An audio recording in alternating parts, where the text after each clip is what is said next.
Shalom saudaraku yang saya kasihi dalam Tuhan, salam sejahtera bagi kita semua. Selamat berjumpa kembali dalam program doa dan renungan firman Tuhan pada hari ini.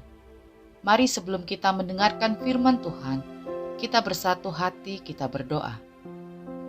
Bapa di surga, Bapa yang kami panggil di dalam nama Tuhan Yesus Kristus, kami bersyukur buat waktu yang indah ini. Kalau kami ada sebagaimana kami ada, semua karena anugerah-Mu. Saat ini Tuhan, kami akan mendengarkan dan merenungkan firman Tuhan. Berikanlah kami hikmat-Mu, agar kami boleh mengerti setiap firman yang akan kami dengar. Di dalam nama Tuhan Yesus kami berdoa. Amin. Renungan firman Tuhan hari ini berjudul 2 kunci meraih mujizat di masa sukar. Yakobus 5 ayat 17 sampai 18.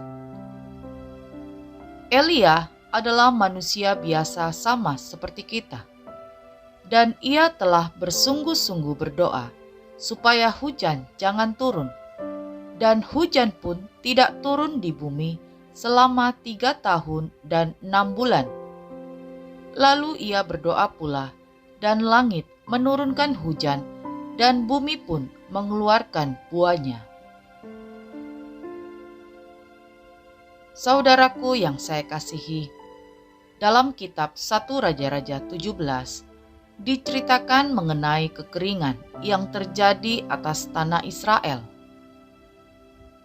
Elia bernubuat mengenai masa kekeringan yang akan datang, dan kekeringan tersebut benar-benar terjadi selama kurang lebih 3,5 tahun. Makanan dan minuman sangat susah didapatkan pada masa kekeringan tersebut. Hujan tidak turun sedikit pun, sehingga ladang tidak mengeluarkan hasilnya. Rumput-rumput yang mengering mengakibatkan ternak-ternak tidak dapat diberi makan. Walaupun sebagai nabi, namun Elia tetaplah seorang manusia yang masih butuh makanan dan minuman. Pada kisah ini, Tuhan menyatakan pemeliharaannya atas hambanya tersebut di tengah kekeringan yang sedang terjadi. Tidak hanya menyediakan apa yang Elia butuhkan, namun kuasa dan mujizat Tuhan juga mengikuti langkah Elia. Apa yang menjadi rahasia dari Elia agar bisa tetap terpelihara dan mengalami mujizat Tuhan? Ada 2 hal yang akan kita pelajari. Hal yang pertama, Elia menaati perintah Tuhan. 1 Raja-Raja 17 ayat 5 sampai 6. Lalu ia pergi dan ia melakukan seperti firman Tuhan. Ia pergi dan diam di tepi sungai Kerit, di sebelah timur sungai Yordan. Pada waktu pagi dan petang, burung-burung gagak membawa roti dan daging kepadanya, dan ia minum dari sungai itu. Jadi, Tuhan memberikan perintah agar Elia pergi ke arah timur dan bersembunyi di tepi sungai Kerit.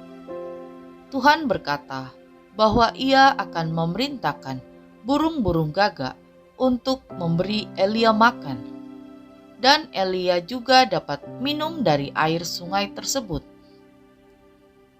Elia benar-benar mengikuti perintah Tuhan kepadanya, dan ketika dia mengikuti perintah Tuhan, maka apa yang dijanjikan Tuhan benar-benar terjadi. Secara mengherankan, burung-burung gagak benar-benar datang untuk memberi makan Elia. Selama beberapa waktu, hidup Elia terpelihara di tengah kekeringan.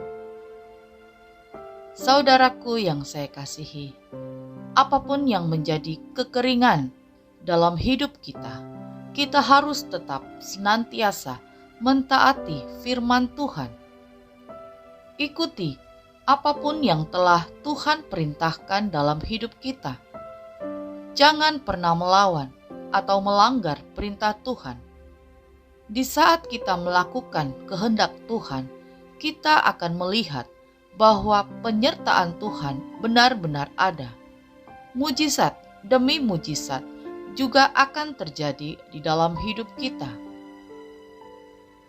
Kemudian hal yang kedua, perbuatlah apa yang dapat kita lakukan. 1 Raja-Raja 17 ayat 15-16. Lalu pergilah perempuan itu dan berbuat seperti yang dikatakan Elia. Maka perempuan itu dan dia serta anak perempuan itu mendapat makan beberapa waktu lamanya. Tepung dalam tempayan itu tidak habis dan minyak dalam buli-buli itu tidak berkurang, seperti firman Tuhan yang diucapkannya dengan perantaraan Elia. Saudaraku yang saya kasihi, diceritakan selanjutnya Tuhan memerintahkan Elia untuk pergi ke Sarfat dan memberitahu Elia bahwa ada seorang janda yang akan memberi makan Elia. Elia pun menuruti perintah Tuhan dan bertemu dengan janda di Sarfat. Elia meminta minum dan janda tersebut mengambilkan minum untuk Elia. Namun ketika Elia meminta agar diambilkan sepotong roti, janda tersebut mengatakan bahwa dia hanya mempunyai sisa segenggam tepung dan sedikit minyak. Bahan tersebut hanya cukup bagi janda dan anaknya untuk 1 kali makan saja. Setelah itu, janda tersebut pasrah dengan sisa kehidupannya. Tetapi Elia berkata kepada janda ini di dalam 1 Raja-Raja 17 ayat 13-14, "Janganlah takut, pulanglah, buatlah seperti yang kau katakan.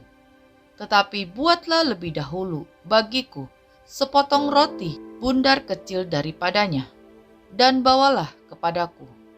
Kemudian barulah kau buat bagimu dan bagi anakmu. Sebab beginilah firman Tuhan Allah Israel, tepung dalam tempayan itu tidak akan habis, dan minyak dalam buli-buli itu pun tidak akan berkurang sampai pada waktu Tuhan memberi hujan ke atas muka bumi." Kemudian janda itu melakukan tepat seperti apa yang dikatakan Elia. Dan tepung dalam tempayan itu tidak habis. Minyak dalam buli-buli pun juga tidak berkurang seperti yang difirmankan Tuhan melalui Elia. Janda tersebut melakukan apa yang dapat dia lakukan pada saat itu. Memang tidak ada hal lain yang dapat dilakukannya pada waktu itu selain melakukan apa yang Elia sampaikan. Namun di saat janda itu melakukan langkah imannya, kuasa Tuhan dinyatakan dalam kehidupannya. Apa yang semula menjadi kekhawatirannya, yaitu ketika tepung dan minyaknya akan habis, dan setelah itu ia dan anaknya akan mati, hal itu sama sekali tidak terjadi. Tuhan Yesus menyatakan pemeliharaannya. Tuhan mengadakan mujizatnya. Tuhan tidak pernah lalai menepati janjinya. Lakukan saja apa yang dapat kita lakukan. Jangan memikirkan hal-hal yang terlalu jauh atau terlalu tinggi. Lepaskan apa yang tidak dapat kita kendalikan. Berserah kepada Tuhan agar Tuhan menyatakan kuasa-Nya atas kehidupan kita. Dan percayalah, kita akan melihat hal-hal yang heran terjadi atas hidup kita. Amin. Mari kita berdoa. Bapa di surga, terima kasih buat firman Tuhan hari ini. Firman Tuhan yang telah menguatkan kami. Kami mau taat melakukan perintah-Mu, dan kami mau melakukan apa yang kami dapat lakukan, sehingga kami dapat mengalami mujizat di tengah masa sukar ini. Kami dapat mengalami pemeliharaan Tuhan di sepanjang masa. Ajari kami Tuhan untuk selalu bersandar dan berharap hanya kepada Engkau. Terima kasih Tuhan, meteraikanlah firman-Mu dalam hati kami. Ya Bapa, kami bersyukur dan berterima kasih untuk penyertaan-Mu di sepanjang hari ini. Terima kasih untuk kasih, setia, dan rahmat yang Engkau berikan bagi kami dan keluarga kami. Saat ini kami akan beristirahat. Kami serahkan hidup kami ke dalam tangan Tuhan. Sepanjang malam hari ini, Tuhan menyertai kami, Tuhan menjagai kami, dan Tuhan melindungi kami. Biarlah pasukan malaikat surga berkeliling di atas kami. Bangunkan kami besok pagi dengan tubuh yang sehat, kuat, dan tidak kekurangan suatu apapun. Terima kasih Tuhan, kami sudah berdoa malam hari ini. Kami percaya Engkau sudah mendengarkan segala doa-doa kami. Di dalam nama Tuhan Yesus kami berdoa. Haleluya. Amin.